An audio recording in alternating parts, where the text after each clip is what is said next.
Bom, hoje o episódio tá tipo um combo de futuro. De um lado, um dos maiores roubos de Bitcoin da história e, segundo a China, o ladrão seria ninguém menos que o governo dos Estados Unidos. E do outro lado, o mercado mostrando que, pelo menos nas bolsas de valores, acreditar nas mudanças climáticas, olha, tá dando lucro. As ações de energia limpa dispararam e estão deixando para trás até os grandes índices americanos. Bora entender o que tá acontecendo, quem tá ganhando com o clima, quem tá perdendo com os hacks. Lembrando que ainda estamos na nossa semana especial COP30. Eu falo aqui direto de Belém, então já tenha certeza que você segue o nosso podcast para ficar atualizado todos os dias do que tá rolando aqui em Belém, no Brasil e, claro, no mundo. Então, depois desse rápido recado do nosso patrocinador, a gente vai para o episódio.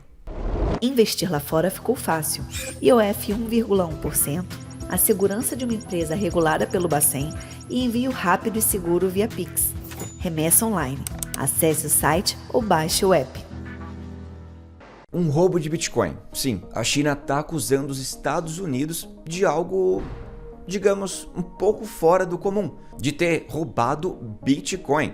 Sim, o governo americano, segundo Pequim, teria sido o autor de um dos maiores roubos de criptomoedas da história, cerca de 13 bilhões de dólares em Bitcoin. O caso é o seguinte, lá em dezembro de 2020, um pool de mineração chamado Lubian, que era tipo uma das gigantes de mineração de Bitcoin, foi hackeado. Levaram 127 mil Bitcoins. E até então ninguém sabia direito quem que tinha feito isso. Agora, 4 anos depois, a agência chinesa de segurança cibernética disse que o ataque foi, na verdade, uma operação de hackers em nível estatal, comandada pelos Estados Unidos. Olha, segundo eles, o jeito que os bitcoins roubados se moveram, devagar, discretamente, como se tivessem sido guardados num cofre de espião, não parece coisa de criminoso comum, mas sim de governo. A parte mais curiosa dessa história é que esses mesmos bitcoins acabaram sendo apreendidos pelo governo americano, que diz que eles estavam ligados ao empresário chamado Chen Zi, que é o chefão do Price Group, um conglomerado do Camboja. Os Estados Unidos acusam o Chen de lavar dinheiro e fazer fraude eletrônica. Mas o advogado dele jura que tudo isso é um mal entendido e pediu mais tempo à justiça para rastrear as moedas. Ele até soltou uma nota dizendo: a gente está trabalhando com especialistas em cripto para entender onde foram parar os bitcoins que o governo dos Estados Unidos pegou. E enquanto isso, a China está aproveitando o caso para bater na tecla de que os Estados Unidos vivem hackeando todo mundo. Eles já acusaram Washington de atacar servidores do Microsoft Exchange e até o Centro de Sincronização de Horário Nacional. Só que tem um detalhe. As acusações chinesas costumam vir sem aquelas provas mais detalhadas que os Estados Unidos costumam mostrar quando apontam o dedo para algum país. Então, por enquanto, basicamente, é uma troca de acusação no melhor estilo quem hackeou quem. A moral da história é, de um lado, a China diz que o governo americano virou hacker profissional, mas do outro, os Estados Unidos dizem que estão só combatendo lavagem de dinheiro. E no meio disso tudo, 127 mil bitcoins continuam rendendo manchete e muita teoria da conspiração. Bloomberg Linha na cobertura da COP30. Oferecido por JBS, Sims, Acelen, Diageo. E bora falar de clima, diretamente aqui de Belém. Então vamos conferir essa matéria de opinião de Mark Gongloff, que é colunista da Bloomberg. Tem uma comparação antiga e até meio preguiçosa que ainda aparece em discurso de políticos e até de alguns defensores do meio ambiente, por incrível que pareça. É aquela ideia de que agir pelo clima e crescer economicamente são coisas opostas, como se salvar o planeta e ganhar dinheiro fossem times rivais. Mas, aparentemente, não é bem assim, tá? E essa semana, 3 novos estudos vieram reforçar essa ideia. Eles mostram que política climática é política econômica e que ignorar o aquecimento global sai muito, mas muito mais caro do que enfrentá-lo. Durante a COP30 aqui em Belém do Pará, o recado é claro: limitar o aquecimento não é só evitar trilhões em prejuízos, mas cria novas oportunidades. Segundo economistas da Bloomberg, Maeva Cousin e Eleonora Mavrodin, se o planeta continuar aquecendo no ritmo atual, a economia global vai encolher 2,9% até 2050. Isso aí dá mais de 3 trilhões de dólares em perdas por ano. E esse cálculo ainda é com base no PIB de hoje, que deve ser bem maior daqui a 25 anos. E olha, eles projetam um mundo 3,1 graus Celsius mais quente do que na era pré-industrial até o fim do século. Mas se houver uma transição mais rápida dos combustíveis fósseis para fontes limpas, o aquecimento poderia ficar em torno de 2,5 graus Celsius. O custo para construir a infraestrutura necessária seria 0,3% do PIB global até 2050. Mas isso evitaria 0,9% de danos.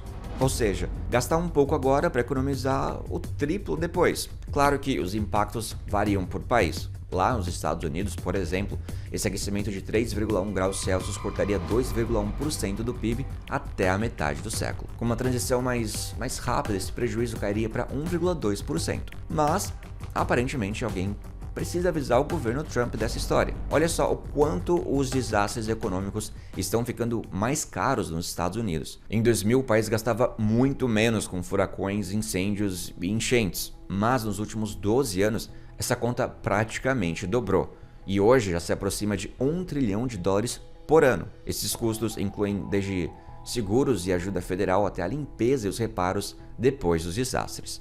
Ou seja, quanto mais o planeta esquenta, mais caro fica lidar com os efeitos do clima extremo. Já na China, o impacto seria ainda maior, tá? 3,1% de queda no PIB se nada mudar. Mas, se o país seguir rápido na transição energética, o dano cai pela metade. Na verdade, a China até sairia ganhando, tá? Já que domina a produção de tecnologias limpas. Anotem aí, tá? A China já entendeu que energia renovável também é poder econômico. Agora, quem vai sentir o baque de verdade são os investidores, porque no segundo estudo da MSCI, pesquisadores analisaram as carteiras de 18 grandes gestores globais, incluindo o fundo de professores da Califórnia e o fundo de aposentadoria de Nova York. Juntos, eles administram $4 trilhões.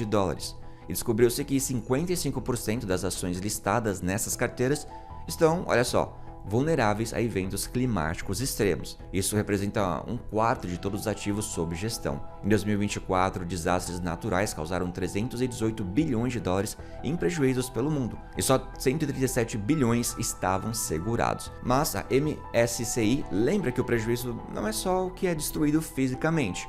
O problema é o caos que vem depois. Funcionários que não conseguem ir trabalhar, cadeia de suprimentos travadas, produção parada. Olha, essas interrupções devem custar $1 trilhão em 2025 para as empresas analisadas. E o mercado já percebeu essa história, tá? A MSCI notou que as ações de empresas afetadas por furacões entre 2022 e 2024 tiveram um desempenho pior que o mercado geral, começando 5 dias antes do furacão e durante 30 dias depois. Ou seja, o mercado sente o vento antes da tempestade.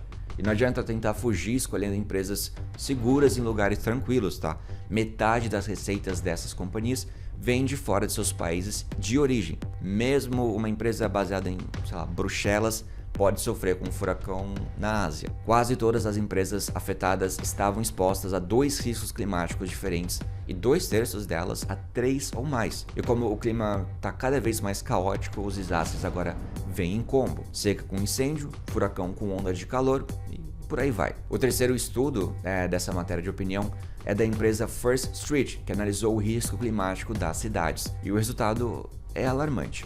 52% do PIB mundial vem de cidades de alto risco, como Miami, Nova York e Sydney. A boa notícia é que essas grandes cidades ainda são produtivas o suficiente para compensar parte das perdas, mas lugares como Amsterdã e Nova Orleans já estão perdendo terreno. Negócios e moradores estão indo embora. E se o mundo não investir mais em adaptação, as perdas de produtividade nessas cidades vulneráveis podem chegar aí a $2,5 trilhões por ano até 2100. Esse gráfico já mostra que em 2025 as ações de energia limpa estão deixando os outros índices para trás. Enquanto o S&P 500 e o Nasdaq sobem bem de leve ali, o índice global de energia limpa dispara quase 40%. É o mercado dizendo na prática que acredita na transição energética e que investir em clima está dando retorno. O ponto central do estudo é simples: tornar cidades, casas e pessoas mais resilientes ajuda, mas evitar o caos climático é ainda mais lucrativo.